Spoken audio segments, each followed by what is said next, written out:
Kadang-kadang saya sendiri dulu-dululah, kadang-kadang angle penjelasan tauhid ni, tauhid terbagi pada tiga.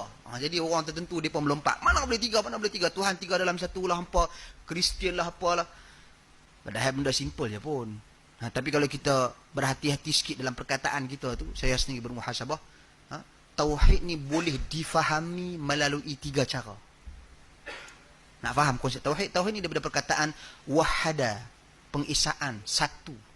Yuwahidu tauhidan, yakni pengesaan, menetapkan hanya satu sahaja. Itu dipanggil tauhid. Tauhid ni boleh difahami melalui tiga cara.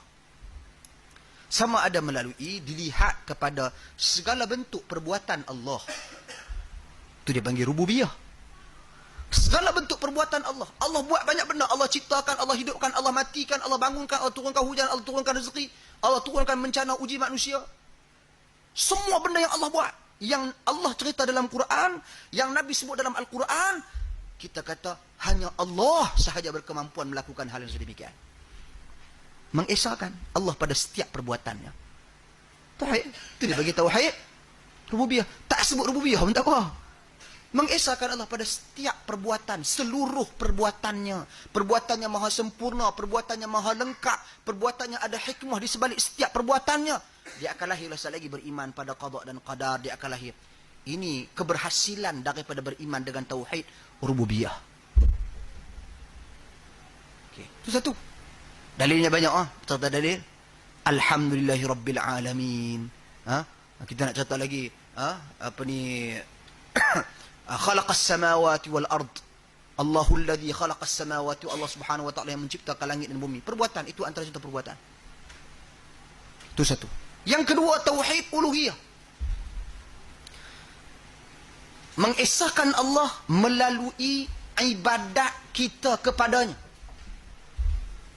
Tuan-tuan, Allah perintahkan kita beribadat kepadanya. Ibadat luas tak luas? Banyak. Mayang, zakat, puasa, haji, bagi salam ke orang, jawab salam, bersin sebut Alhamdulillah, jawab bersin pula, semua. Kemudian wuduk ikut apa yang Allah dan Rasul suruh. Semua ibadat yang nama ibadat, kita esahkan Allah. Tujuan kita buat kerana Allah.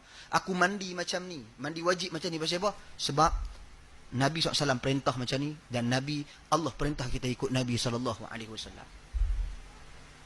Ikut perintah Allah Subhanahu Wa Taala. Ikhlas kerana Allah Subhanahu Wa Taala. Aku solat macam ni, pasal apa? Aku letak tangan macam ni, pasal apa? Aku rukuk macam ni, pasal apa? Kerana Allah Subhanahu Wa Taala perintah supaya ikut cara Nabi. Nabi perintah cara sahabat.